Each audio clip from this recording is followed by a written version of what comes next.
थम जा थोकिन रुक जा तेहा मोर डेरा में आयस भाई बढ़िया मंत्र मार के झाड़ फूक के अभी तुरंत तोला मैं यहाँ ठीक कर दिया।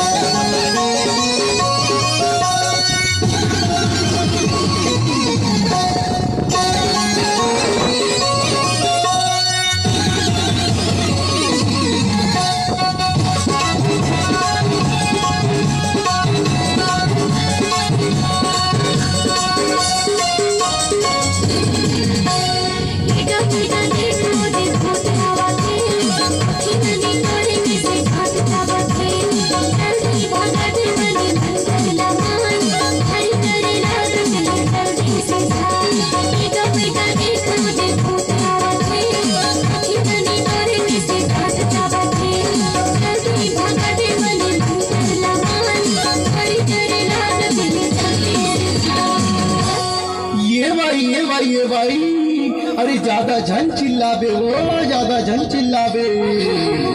देख तो एक काम हो हमर पाछू करे है। डोलाते सुपा डोलाते रे और सुपा डोलाते छकला डोलाते रे सुपा डोलाते और सुपा डोलाते छकला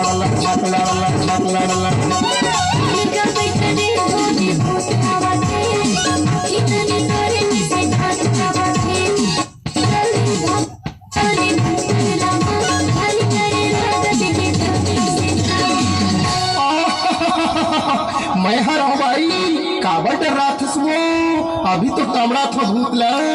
डोलाते रे सुपा डोलाते और सुपा डोलाते छकला डोलाते रे सुपा डोलाते और सुपा डोलाते छकला डोलाते रे भाई डोलाते और सुपा डोलाते छकला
अरे मोला झारन दे अभी बने झाड़ फूक के तो ठीक कर दे लेकिन सलकार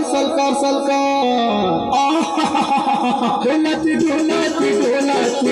भाई डोलाती ना और सुपा डोलाती